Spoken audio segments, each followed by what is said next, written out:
స్పిరిట్‌తో తయారు చేసిన మద్యాన్ని అమ్మకం చేస్తూ కూడా వేల కోట్లు కొల్లగొడుతున్నాయి ప్రభుత్వాలు. మన తెలుగు రాష్ట్రాల్లో దాదాపు 1,00,00,000-1,50,00,000 మంది మద్యం తాగుతారనేది ఒక అంచనా. అంటే ఒక్కొక్క మనిషి సగటున ఒక సంవత్సరానికి రూ. 40,000 ఒక మద్యం సేవించినా కూడా ప్రభుత్వానికి ఆ రూ. 40,000 నుంచి దాదాపుగా 90% అంటే 30-35% ట్యాక్స్ రూపంలోనే గవర్నమెంట్‌కి చెల్లిస్తున్నాము. అంటే మనం ఖర్చు పెట్టే దాంట్లో దాదాపు రూ.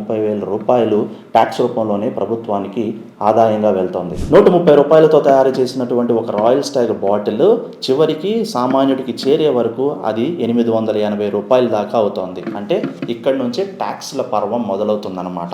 ఆ బాటిల్ మీద ట్యాక్స్‌లు యాడ్ చేసుకుంటూ చివరికి సామాన్యుడికి వెళ్ళే వరకు కూడా రూ. 880 అవుతుంది. అభివృద్ధి చెందిన దేశాల్లో ఒక స్కాచ్ కానీ, విస్కీ కానీ కేవలం కొనాలి అంటే మాత్రం దానికి అయ్యే ఖర్చు ఎంతో తెలుసా? $10 మాత్రమే. అంటే మన ఇండియన్ కరెన్సీ ప్రకారం రూ. 1,000. కానీ అదే మన ఇండియాలో కేవలం అదే రూ. 1,000కి నార్మల్ రాయల్ స్టాగ్ విస్కీ, అది కూడా రెక్టిఫైడ్ ఫిల్టర్డ్ స్పిరిట్, ఒక నాసి రకం రసాయనాలతో తయారు చేసినటువంటి మద్యాన్ని సేవిస్తున్నాము.